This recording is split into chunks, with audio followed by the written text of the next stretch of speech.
I'm going to look at the multiplication strategy titled Doubling and Halving. And to show you this strategy, I'm going to start with a basic fact of 7 times 8. So I'll just show you with a fairly simple problem how the strategy works.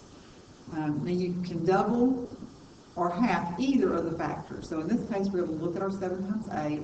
I'm going to double my 7, which I know is 14, and I'm going to half my 8, which would be 4.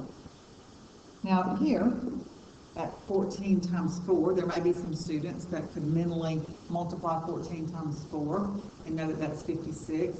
But if not, they can continue with the strategy of doubling and halving. Because double 14 is 28, and half of 4 is 2. And now I'm actually down to a doubling problem to find my product. So if I double 28, I end up with 56. And 7 times 8 is also 56. So that's a thinking strategy that a student can do to solve that basic fact of 7 times 8. You can also apply this strategy to larger numbers. So this time we're going to take the multiplication problem, 5 times 68.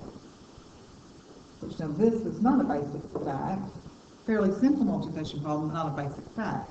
So we're going to do the doubling and halving. So I'm going to double my 5, and that would be 10, and 10 is always a nice factor to have. And I'm going to half the 68, which would be 34. And right here we end up with a very nice mental math problem, 10 times 34, or 10 groups of 34. So I know that that would be 340.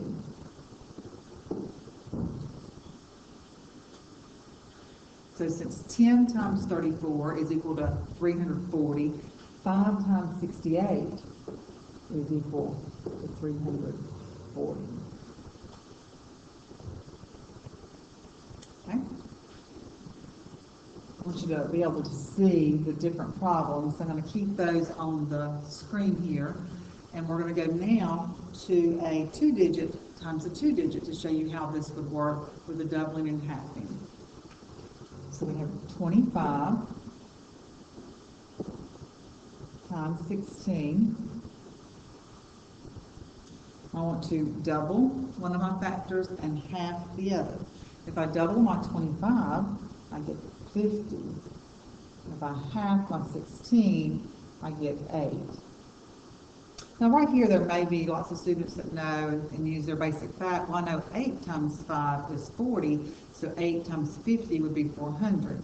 So they could use that there, or if they're not really sure, if they just want to continue the strategy, then they could double the 50 to get the 100, which, like 10, is a very nice factor, and half the 8, which is 4. Now we easily see that 100 times 4 would be 400.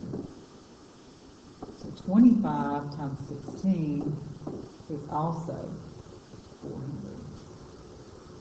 So that is the strategy of doubling and halving.